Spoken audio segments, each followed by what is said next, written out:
After almost a decade, the rollout of the national broadband network is scheduled for completion at the end of this month.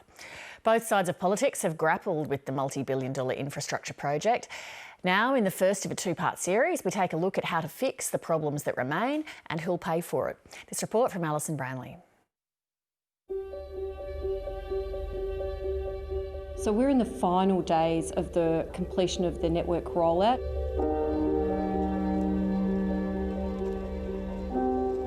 We're very focused on making sure no premises is left behind. On Sydney's northern beaches, workers are battling difficult terrain to complete one of the nation's biggest infrastructure programs. We're now at a point in 2020 where 11.5 million premises are able to connect. I find that very surprising that the Northern Beaches is one of the last. Living near the shores of Narrabeen Lake, Michaela Wesley Smith has experienced years of patchy internet access. Currently we have ADSL. It's okay, it drops out an awful lot.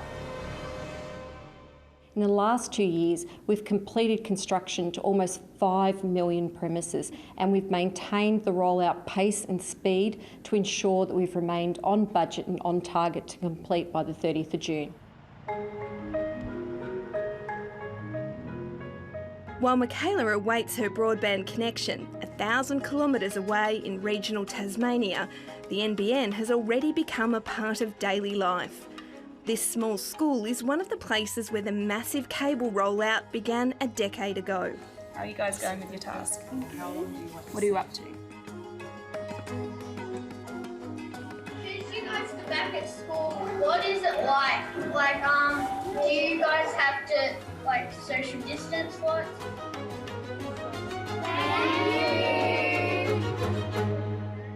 Yeah, it's really grown.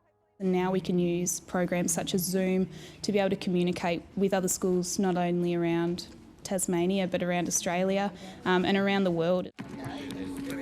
The future is here. The school was among those who got a high-quality fibre to the premises connection under the Rudd-Gillard Labor version of the scheme known as fibre to the premises. We have 100 megabytes per second. We don't have a lot of dropouts at all.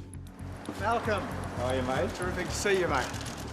But in 2013, the new coalition government considered the estimated $37 billion price tag too high. It replaced fibre to the premises with a mixture of technologies.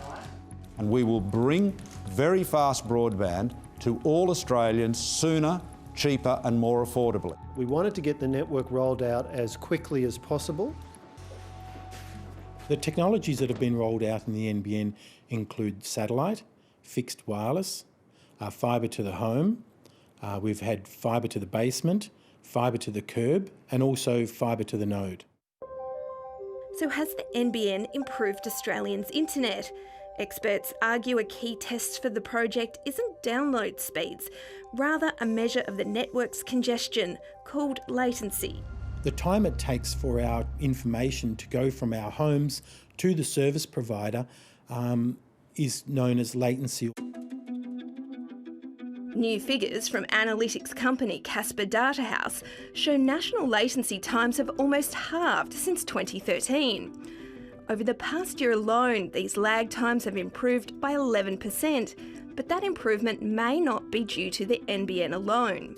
By comparison, NBN users are still experiencing longer lag times than broadband networks in the US, UK and Indonesia. But the government defends the performance of its mixed technology network. All of the technologies are very much in line with the needs of the great majority of Australians.